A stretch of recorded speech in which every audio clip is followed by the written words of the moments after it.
लोकसभेत आम्ही कमी पडलो नसल्याचं सांगत ईव्हीएम मशीनचा घोटाळा 100% झाल्याचं मत शिवसेना सचिव तथा माजी खासदार विनायक राऊत यांनी व्यक्त केलंय आणि येत्या काळात पुन्हा एकदा आमचा भगवा फडकवू असा विश्वास व्यक्त केला आहे।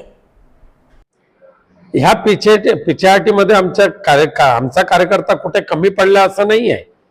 वारेमाप पैशाचा दुरुपयोग करायचा, कोकणी लोकांना मतदानाच्या निमित्ताने खरेदी करायचं आणि ही जी काही ईव्हीएमचा जो गोंधळ आहे, घोटाळा आहे, तो मात्र या ठिकाणी 100% झालेला आहे या दोन्ही जिल्ह्यामध्ये आणि त्याच्यातून त्यांना मिळालेला तो विजय आहे। हा मेरिटवर मिळवलेला विजय नाही आहे।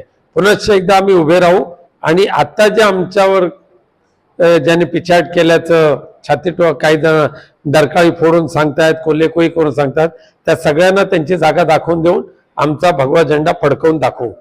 ठीक आहे, पण आत्ताचा जो भाजपाचा जो विजय आहे किंवा आता शिंदे गटाचा विजय आहे, हा मेरिटचा विजय नाही आहे।